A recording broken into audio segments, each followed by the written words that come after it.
रहीम start करते हैं जल्दी जल्दी गाइडलाइन के चैप्टर नंबर 21 को। अच्छा ये बड़ा सिंपल चैप्टर है इसलिए क्योंकि उसके अंदर बहुत ज्यादा रेपिटेशंस वगैरह हैं। जो पीछे कॉन्सेप्ट पड़े हुए हैं वही कॉन्सेप्ट बार बार डिस्कस हो रहे होंगे। यहाँ पे हम देखेंगे एक्सरसाइज के अंदर ब्लड फ्लो किस तरह वेरी करता है। इस पार्ट पे तो समझो सारी रेपिटेशन ही होगी। फिर हम कोरोनरी सर्कुलेशन देखेंगे, इसमें चंद नई बातें हैं, और फिर इस्कीमिक हार्ट डिजीज को देखते हैं।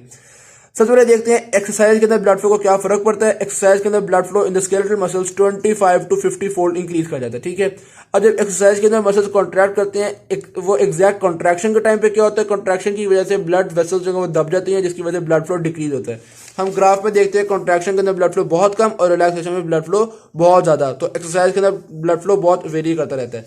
लेकिन जब टेटनिक कॉन्ट्रैक्शन होती हैं तो उसमें कॉन्टिन्यूसली कॉन्ट्रैक्शन ही रहती है, तो उसमें कॉन्टिन्यूसली ब्लड फ्लो कम रहता है। तो ये टेटनिक कॉन्ट्रैक्शन का एक इशू है। उसके बाद देखते हैं कैपिलरी सरफेस एरिया को क्या फर्क पड़ता है। एक्सरसाइज के दौरान वो कैपिलरी जो पहले बंद थी वो भी खुल जाती हैं, जिसकी वजह से ओवरऑल हम कह सकते हैं फंक्शनल कैपिलरीज इंक्रीज कर जाती हैं। ठीक है जी। अच्छा ये ब्लड फ्लो इंक्रीज क्यों होता है, उसकी बेसिक वजह डिक्रीज ऑक्सीजन होती है। जिस जगह पे एक्सरसाइज होती है वहां पे ऑक्सीजन कंसंट्रेशन डिक्रीज करती है। इस डिक्रीज की वजह से वेसोडाइलेटरी सब्सटेंस रिलीज होते हैं, खासतौर पर वेसोडाइलेटरी सब्सटेंस एडेनोसिन। एडेनोसिन का जिक्र पहले भी कर चुके हैं, वेसोडाइलेटरी थ्योरी हम पहले भी पढ़ चुके हुए हैं। और भी फैक्टर्स होते हैं, potassium ion, ATP, lactic acid, carbon dioxide, ये सब बातें पहले पढ़ चुके हैं। सिम्पथेटिक नर्वस सिस्टम किस तरह से काम करता है ये हम पहले पढ़ चुके हैं, दोबारा बताता हूँ। नॉरएपिनेफ्रिन रिलीज होता है, ये नॉरएपिनेफ्रिन वेसोकंस्ट्रिक्शन भी करवाता है। नॉरएपिनेफ्रिन एड्रिनल ग्लैंड्स को भी कहता है कि मजीद नॉरएपिनेफ्रिन और एपिनेफ्रिन रिलीज करें। ये जो एड्रिनल ग्लैंड्स नॉरएपिनेफ्रिन रिलीज होगा ये भी वेसोकंस्ट्रिक्शन करवाएगा, और एपिनेफ्रिन वेसोकंस्ट्रिक्शन डायलेशन दोनों करवाएगा। वेसोकंस्ट्रिक्शन से आर्टीरियल प्रेशर इंक्रीज हो जाएगा। ठीक है, फिर वो कहते हैं एक्सरसाइज की वजह से सर्कुलेटरी सिस्टम में क्या चेंजेस आ रही हैं। ये फिर रेपिटेशन करने लगे हैं यार, हद हो गई। नंबर 1 सिम्पथेटिक नर्वस सिस्टम काम करता है। नंबर 2 आर्टीरियल प्रेशर इंक्रीज करता है। Number 3 cardiac output increase.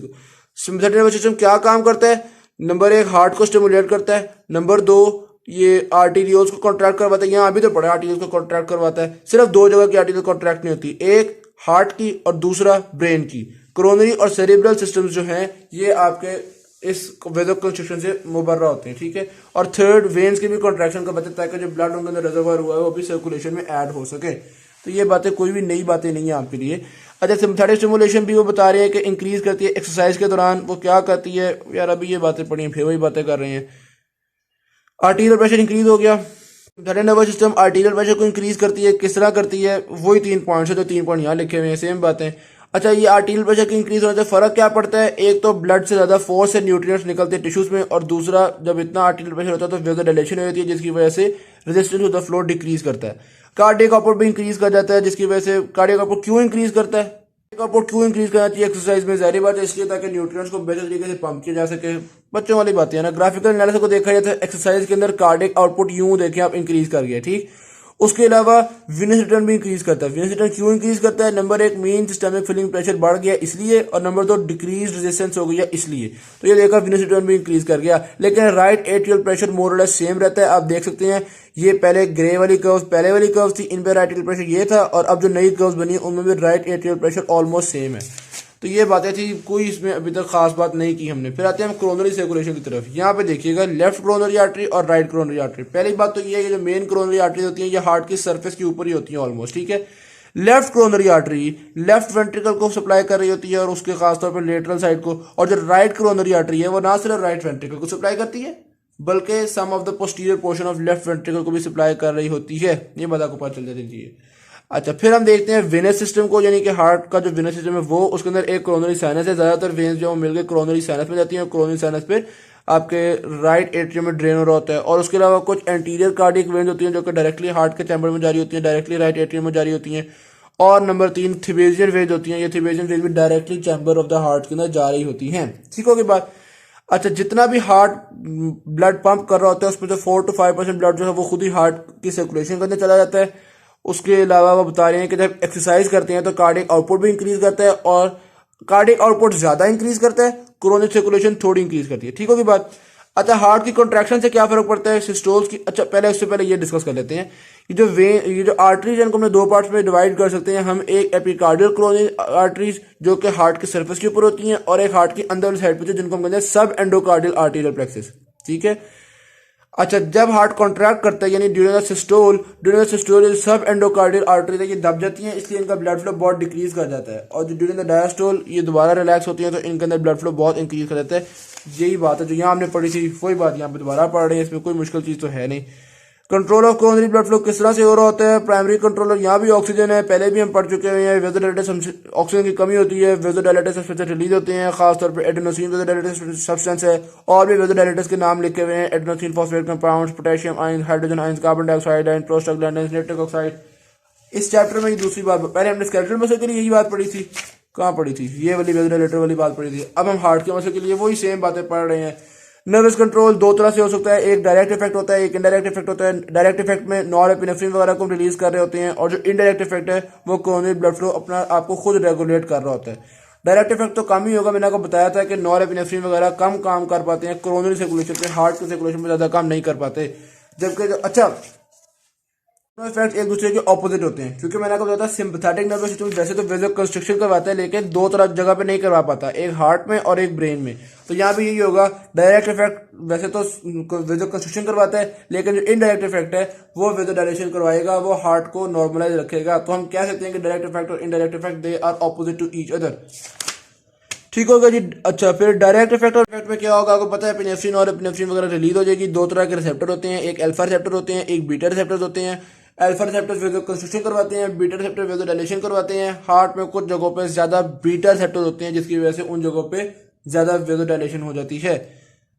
जैसे वो बता रहे हैं कि एपिकार्डियल कोरोनरी वेसल्स जो हैं उनके अंदर अल्फा रिसेप्टर ज्यादा होते हैं। ये जो एपिकार्डियल थे ना ऊपर वाले, उनके अंदर अल्फा रिसेप्टर ज्यादा होते हैं, वहां पे वेजो कंस्ट्रिक्शन होती है इसकी वजह से। लेकिन बहरहाल ये डायरेक्ट इफेक्ट है, इनडायरेक्ट इफेक्ट इनके ऑपोजिट काम कर लेते हैं। फिर यहाँ पे दो तीन पॉइंट डिस्कस करने हैं हमने। पहला पॉइंट ये है कि हार्ट एनर्जी के लिए फैटी एसिड्स को यूज करता है इंस्टेड ऑफ कार्बोहाइड्रेट ज्यादातर, ठीक है। दूसरा पॉइंट ये है कि इस्कीमिया के अंदर हार्ट जाहिर बदल लैक्टिक एसिड प्रोड्यूस कर रहा होता है, वो पेन एंजाइना वगैरह कॉज कर सकता है। तीसरा पॉइंट ये है कि 95% ऑफ द एनर्जी हार्ट भी एटीपी से ही हासिल कर रहा होता है। चौथा पॉइंट ये है कि आमतौर पर तो जब ऑक्सीजन की कमी होती है तो एडेनोसिन वगैरह रिलीज होता है, जिसकी वजह से वेजोडाइलेशन होती है। लेकिन अगर एडेनोसिन लॉस हो जाए तो फिर वेजोडाइलेशन मुश्किल हो जाएगी। वेजोडाइलेशन नहीं होगी तो हार्ट में आमतौर पर इस तरह से इंजरी कॉज हो जाती है। ठीक होगी बात। आगे हम देखते हैं इस्कीमिक हार्ट डिजीज को, यानी कि अब हार्ट के अंदर ऑक्सीजन की कमी हुई है, उससे डिजीजेस क्या होती हैं। पहले तो ये होती किस वजह से है? एथेरोस्क्लेरोसिस एक बहुत लीडिंग कॉज है। एथेरोस्क्लेरोसिस में होता है कि हार्ट की वेसल्स के अंदर लिपिड मेटाबॉलिज्म खराब होने की वजह से कुछ लिपिड्स वगैरह एक्यूमुलेट होना शुरू होते हैं, कोलेस्ट्रॉल वगैरह एक्यूमुलेट होना शुरू होती है, उसकी वजह से कोई ब्लॉकेज वगैरह प्रोड्यूस हो जाती है, ठीक है। अब ब्लॉकेज जो प्रोड्यूस होती है उसको हम थ्रोम्बस नाम देते हैं। तो एक्यूट कोरोनरी ऑक्लूजन को देखते हैं हम, यहाँ पे तीन चार बातें देखेंगे। नंबर एक, जो ब्लॉकेज प्रोड्यूस होगी इसको हम कहते हैं थ्रोम्बस। अब ये थ्रोम्बस अगर ट्रैवल करना शुरू हो जाए, ये कोरोनरी सर्कुलेशन के अंदर ट्रैवल करना शुरू हो जाए, तो ऐसे थ्रोम्बस को हम कहते हैं कोरोनरी एम्बोलस। ठीक हो गया। ऑक्सीजन की कमी में मस्कुलर स्पैज्म वगैरह होते हैं, और मस्कुलर स्पैज्म वगैरह की वजह से सेकेंडरी थ्रोम्बोसिस भी डेवलप हो सकता है। ये थोड़ी सी बातें जो हमने पहले मतलब इतनी खास नहीं पढ़ी। एक थ्रोम्बोसिस और दूसरा कोरोनरी एम्बोलस और फिर तीसरा सेकेंडरी थ्रोम्बोसिस, ठीक है। लाइफ सेविंग वैल्यू क्या होती है? Collateral circulation. अगर हार्ट के अंदर ब्लॉकेज प्रोड्यूस हो जाए तो एक तो कोलेटरल सर्कुलेशन होती है। कोलेटरल सर्कुलेशन का क्या मतलब है? इतना अच्छा नेटवर्क होता है, कई आर्टरीज एक जगह को सप्लाई कर रही होती हैं। एक जगह ब्लॉकेज आ जाएगी, जो साइड वाली जो आर्टरीज हैं वही यहाँ से ब्लड को यहाँ तक लाना शुरू कर देंगी। एनास्टोमोसिस इतनी अच्छी होती हैं कि दूसरी जो है वो वेज़ोडाइलेट हो जाती हैं, और इस वजह से अक्सर ब्लॉकेज वगैरह का नुकसान नहीं होता, क्योंकि दूसरी ब्लड वेसल्स काम करना शुरू कर देती हैं। तो ये कोलेटरल सर्कुलेशन जो है इसकी लाइफ सेविंग वैल्यू है, ये इंसानों में अक्सर हार्ट अटैक को प्रिवेंट कर रही होती है। अगर ये ना हो तो अक्सर मतलब हार्ट अटैक की जो रेशियो है वो काफ़ी ज़्यादा इंक्रीज कर जाएगी। बस ये वाली बात है। तो ये जो एथेरोस्क्लेरोसिस के नुकसान हैं इनसे अक्सर हमें कोलेटरल सर्कुलेशन बचा लेती है। अच्छा, अब किसी एरिया में अगर डैमेज हो गया है, कोई मसल जो है वो खराब हो गया है, इसको हम नाम देते हैं मायोकार्डियल इन्फार्क्शन। ऑक्सीजन की कमी की वजह से मसल खराबी हो गई है, मायोकार्डियल इन्फार्क्शन। जिस जगह पे मायोकार्डियल इन्फार्क्शन होती है वहां पे चूंकि ऑक्सीजन की कमी है, इसलिए वहां पे एक ब्लूइश ब्राउन ह्यू होती है। फिर सब एंडोकार्डियल इन्फार्क्शन, मैंने आपको बताया था कि मसल की कॉन्ट्रैक्शन की वजह से खास तौर पर जो सब एंडोकार्डियल प्लेक्सेस है उसके अंदर ब्लड फ्लो डिक्रीज करता है। तो वो यही बता रहे हैं कि जो इन्फार्क्शन है वो ज्यादा सब एंडोकार्डियल टिश्यू में होती है, वहां पे पहले हो जाती है क्योंकि वहां पे ब्लड फ्लो ऑलरेडी कम होता है। ठीक है जी। फिर कॉजेज ऑफ डेथ, यहाँ पे 4 पॉइंट डिस्कस किए हुए हैं कि एक्यूट कोरोनरी ऑक्लूजन से क्या कुछ होता है जो कि डेथ कॉज कर सकता है। नंबर 1, कार्डियक आउटपुट डिक्रीज करता है। Number 2, damage of the blood in the pulmonary vessels, वो एडिमा वगैरह कॉज कर सकती है, डेथ कॉज कर सकती है। Number 3, fibrillation. Number 4, rupture of the heart. ठीक है, चारों को देखते हैं। सबसे पहले कार्डियक आउटपुट डिक्रीज किस वजह से करता है? असल में जो इन्फार्क्टेड एरिया है वो कॉन्ट्रैक्ट प्रॉपर तरीके से नहीं करेगा। जब बाकी सारा हार्ट कॉन्ट्रैक्ट कर रहा होगा तो वो बल्कि बल्ज आउट कर जाएगा। इसकी वजह से जो कार्डियक आउटपुट है बहुत कम हो जाती है। इसको हम कोरोनरी सर्कुलेशन, कोरोनरी शॉक भी कह सकते हैं, कार्डियक शॉक भी कह सकते हैं, कार्डियोजेनिक शॉक भी कह सकते हैं। ठीक है, ये मुख्तलिफ नाम हो गए।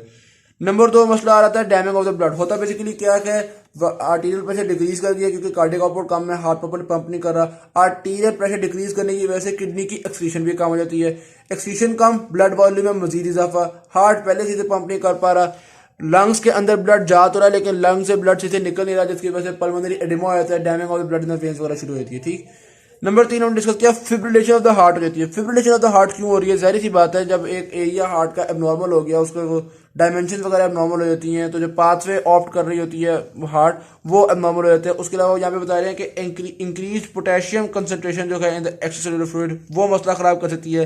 करंट ऑफ इंजरी, अगर ऐसे एरिया से करंट ऑफ इंजरी निकलने लगे यानी इंपल्स अपने प्रोड्यूस होने लगे, वो मसला खराब कर सकती है। सिम्पथेटिक स्टिमुलेशन बहुत ज्यादा हो जाए तो सिम्पथेटिक स्टिमुलेशन फिब्रिलेशन कॉज कर सकती है।